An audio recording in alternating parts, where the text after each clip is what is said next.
બનાસકાંઠા જિલ્લામાં દાંતીવાડા ડેમ 93% ભરાયો, 26,000 હેક્ટર વિસ્તારને મળશે સિંચાઈનો લાભ।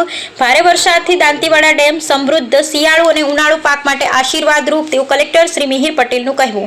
બનાસકાંઠા જિલ્લામાં તાજેતરમાં થયેલા ભારે વરસાદ તથા ઉપરવાસ વિસ્તારમાં પડેલા વરસાદને કારણે દાંતીવાડા ડેમમાં પાણીનો સંગ્રહ નોંધપાત્ર પ્રમાણમાં વધ્યો છે। હાલ દાંતીવાડા ડેમ તેની કુલ ક્ષમતાના આશરે 93% જેટલો ભરાયો છે। ડેમનું રૂલ લેવલ 602 ફૂટ છે। હાલના પાણીનું સ્તર 601.55 ફૂટ નોંધાયું છે। Bureau report Ramjibhai Raigor. બનાસકાંઠા જિલ્લામાં તાજેતરમાં જે વરસાદ થયો અને ઉપરવાસમાંથી પણ જે પાણી આવ્યું છે તેના લીધે બનાસ નદી ઉપર જે દાંતીવાડા ડેમ આવ્યો છે તે 93% કરતાં પણ વધારે ભરાઈ ગયો છે।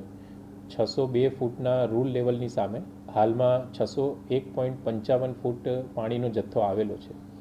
આગામી સમયમાં ખાસ કરીને દાંતીવાડા ડેમના જે કમાન્ડ વિસ્તારમાં પાલનપુર, ડીસા, કાંકરેજ અને દાંતીવાડા તાલુકાનો અંદાજિત 26,000 હેક્ટર વિસ્તાર આવે છે તેમને માત્ર શિયાળુ પાક માટે નહીં પરંતુ ઉનાળુ પાક માટે પણ ખેડૂતોને સિંચાઈનું પાણી આપી શકાશે તેટલો પાણીનો જથ્થો દાંતીવાડા ડેમમાં હાલમાં આવેલો છે, જે ભવિષ્યમાં ખેડૂતો માટે ખૂબ આશીર્વાદરૂપ સમાન સાબિત થશે।